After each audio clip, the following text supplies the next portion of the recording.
Ja, grüßt euch Leute. Hallo und herzlich willkommen zu einem neuen Video auf unserem Kanal. Ja, mir ist vorhin mal so aufgefallen, Mensch, wir haben ja die letzten Wochen gar kein Caspar-Update gebracht. Und ja, ich weiß, dass viele von euch im Caspar Mining unterwegs sind, beziehungsweise mit dem K-Heavy-Hash-Algorithmus.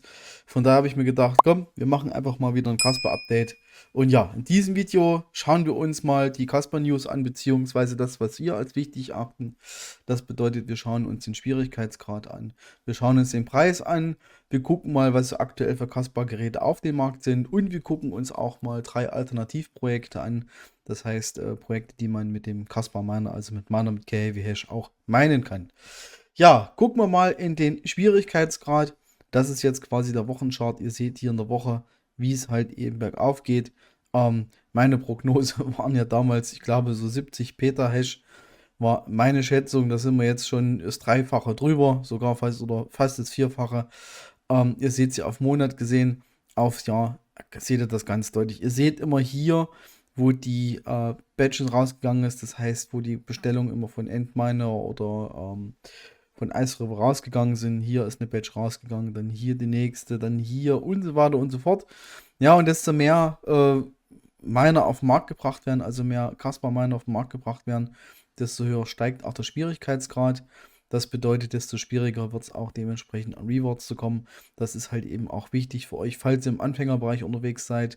Desto höher der Schwierigkeitsgrad steigt, desto schwieriger wird es auch Belohnung zu bekommen. Das heißt, der Profit geht deutlich nach unten und ihr seht es hier gerade im Casper-Bereich, wie sich das entwickelt hat. Innerhalb von, gucken wir mal hier, das ist Oktober letzten Jahres, beziehungsweise im August hat es angefangen, also in weniger als ein Jahr, wie halt eben der Schwierigkeitsgrad extrem gestiegen ist.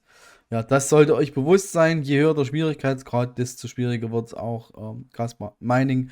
Das heißt, der Profit ist halt eben dementsprechend weniger. Ja, gucken wir uns mal den Chart an.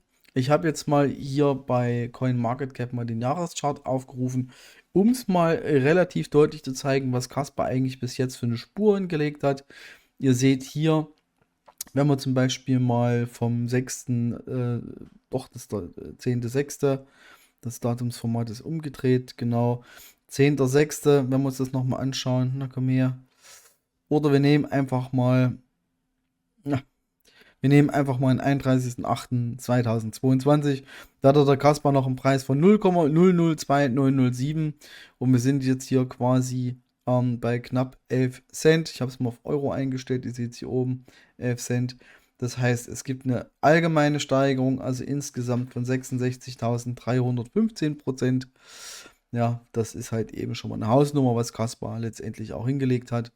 Und ja, meine Prognose ist, Kaspar-Kurs wird steigen. Allerdings, wir sind keine Gurus, was das Thema angeht, haben auch keine Glaskugel. Das ist ein persönliches Empfinden, auch keine Verkaufsempfehlung oder Kaufsempfehlung oder ihr wisst schon, was ich meine. Nicht, dass ich losstürze, euch einen Kaspar kauft, und Kaspar geht in den Keller und sagt, ihr habt doch gesagt, nein, haben wir nicht. Sondern das ist halt eben meine persönliche Meinung dazu. Das kann natürlich sich auch noch dementsprechend ändern. Ihr wisst, wie es ist. Krypto ist halt eben nur mal ein Game. Und es gibt halt eben Gewinner, es gibt Verlierer. Und ihr wisst, was ich meine. Ja, wir gucken einfach mal bei Mind ASIC rein. Ich hatte jetzt hier schon mal rausgesucht. Ihr seht hier, das sind die ganzen Caspar-Miner, die aktuell im Umlauf sind. Das heißt, die Miner unterstützen den Algorithmus K-Heavy-Hash. Das heißt, mit den Minern ist es nicht nur möglich, Caspar zu minen, sondern auch andere Token. Wir gucken uns gleich nochmal 3 unterschiedliche Token an, die zusätzlich gemeint werden können oder halt eben mit einem K-Heavy-Hash-Algorithmus gemeint werden können. Ihr seht hier, das ist aktuell so die Top-Liste. Unser absoluter Lieblings-Miner, das der KS0 Pro, kennt ihr ja. Wir haben jetzt zig Videos schon darüber gemacht. Aktuell mit 66 Cent am Tag. Nicht mehr so profitabel, wie er mal war, ganz klar. Liegt halt eben daran, dass halt der Schwierigkeitsgrad steigt. Es gibt aber dennoch Maschinen aktuell, die sind profitabel. Zum Beispiel der Endminer KS5 Pro mit 21 Terahash, der noch am Tag 86 Dollar macht. Das ist schon mal eine Hausnummer. Damit wir es aber richtig machen, stellen wir einfach mal hier die Stromkosten auf uns ein. Das heißt, wir haben aktuell, wir zahlen 27 Cent bei uns aktuell für die Kilowattstunde, was ungefähr 30 Dollar Cent sind.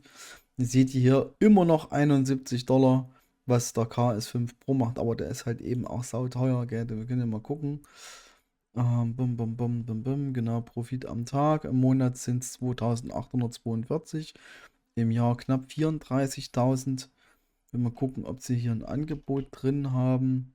Ja, hier zum Beispiel seht ihr hier ASIC Miner Exchange 31.500 Dollar, ist aber in Stock.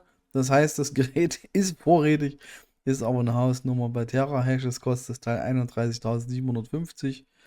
Dann haben wir noch Equiquos, die Mina, keine Ahnung, 38.000. Gucken wir mal genau, das war eigentlich das so die drei Anbieter, die sie hier aktuell drin haben. Also wie gesagt, das Zeug ist verfügbar, ja, aber es ist halt eben auch schweineteuer. Ja, der KS0 Pro, quasi unser Einstieg damals gewesen ins Caspar Mining, macht aktuell bei 30 Cent pro Kilowattstunde 18 Cent Profit. Es ist aber allerdings mit einer PV-Anlage relativ einfach, sage ich jetzt mal, weil ihr da so gut wie keinen Stromverbrauch habt oder eigentlich gar keinen. Kommt drauf an, wenn ihr eine PV-Anlage habt, wie groß die dimensioniert ist. Ihr seht halt eben hier mit PV-Anlage liegt ihr aktuell bei knapp 90 Dollar Cent am Tag, was umgerechnet 80 Cent sind. Ja, das geht schon, ihr seht es hier auf den Monat gesehen, beziehungsweise aufs Jahr. Das ist meines Erachtens nach noch in Ordnung. Ja, wird aber sicherlich auch irgendwann nach unten gehen. Ihr wisst, wie es ist. Ihr seht ja hier nochmal den Profit. Leider ist der Chart relativ kurz. Wäre halt eben interessant, wenn es halt eben länger wäre, weil der Miner hat ja wirklich mal 20, 30, 40 Euro am Tag gemacht. Ja, aber mittlerweile ist es halt knapp nur noch ein Dollar. Ja, dafür sind auch die Preise extrem gesunken. Das heißt, teilweise war der KS0 Pro für 399 Dollar schon zu kriegen. Hier, das sind die Preise relativ hoch. ASIC Miner Exchange 566 Dollar. Ja, gut, gab es auf jeden Fall schon günstiger. Ihr müsst natürlich aber auch noch sehen, wenn das Ding nach Deutschland kommt, ihr müsst noch die Einfuhrumsatzsteuer dazu bezahlen. Das heißt, ihr zahlt nochmal 19% obendrauf auf den eigentlichen Minerpreis. Aber nichtsdestotrotz, KS0 Pro war unser Einstieg in der Ice River, beziehungsweise in die Caspar Mining Welt, beziehungsweise mit dem Algorithmus K-Heavy Hash. Ja, unser KS0 Pro hat ein neues Zuhause gefunden. Grüße gehen raus an Steckdosenauto. Ich hoffe, du hast maximale Erfolge mit dem Miner. Ja, jetzt möchte ich euch noch 3 Projekte vorstellen, wo ihr auch mit eurem Caspar Miner bzw. mit dem Algorithmus K-Heavy Hash mitmachen könnt. Und zwar, das erste ist Setra Coin. Das haben wir euch schon mal vorgestellt. Da haben wir auch schon mal gemeint, den Setra Coin, und wir haben auch schon ein Video dazu gemacht. Guckt einfach mal auf unseren Kanal. Da erkläre ich euch, wie das Ganze funktioniert. Da richten wir euch das Ganze auch ein. Beziehungsweise zeige ich euch, wie man das an dem Miner einrichtet. Es gibt ja immer Alternativen dafür.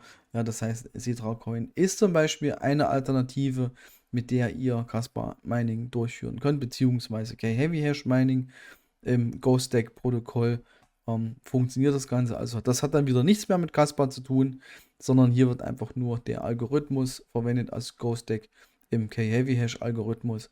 Ja, und ich packe euch mal die Links nochmal in die Videobeschreibung unten rein.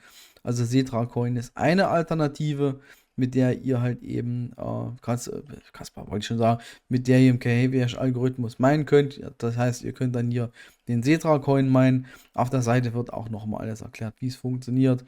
Hier haben wir auch nochmal die Tokenomics, hier wird das nochmal erklärt. Die Blöcke, den Total Supply, etc. etc. Ja, also als Alternative Caspar okay, ist aber leider nicht so profitabel wie Caspar selbst, muss man ja natürlich auch dazu erwähnen. Ja, Geschichte Nummer 2, Bugner Network. Hier ist genau das gleiche, auch Bugner basiert auf GhostStack bzw. K-Heavy Hash. Das heißt, Bugner könnt ihr auch mit einem Caspar Miner, also in Anführungsstrichen Caspar Miner, mit einem Miner, der K-Heavy Hash unterstützt. Ihr seht es hier nochmal, der Hash-Algorithmus ist K-Heavy Hash. Das heißt, jeder Miner, der K-Heavy Hash unterstützt, also alle Caspar Miner sozusagen, mit denen könnt ihr diese Alternativprodukte, also Projekte meinen. Ja, Bugner selbst könnt ihr euch auch noch mal also durchlesen. Ich packe euch mal auch den Link in die Videobeschreibung unten rein. Ist halt eben Proof of Work of a Meme Coin. based auf KHV-Algorithmus. Das heißt, ganz normaler Proof of Work, was ihr kennt vom Mining, Memecoin-Based, das heißt, ist ein bisschen auf Memecoin-Basis aufgebaut.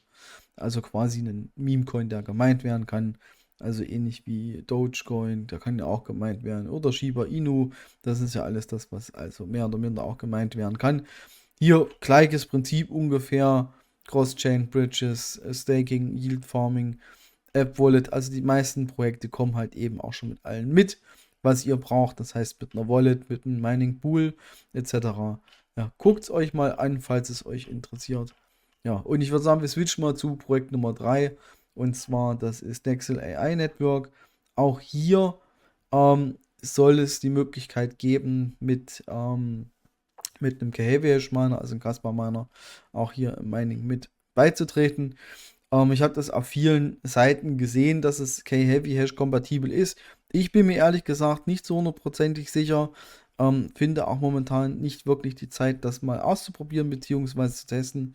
Weil was mich hier ein bisschen irritiert, ist hier mit dieser Aussage, das ist halt eben ein Carlson-Algorithmus und also an GPU-Fokus folgt. Carlson war ja eigentlich genauso, dass man hat eben mit Carlson versucht, einen Caspar-Alternative zu schaffen, ohne ASIC-Mining.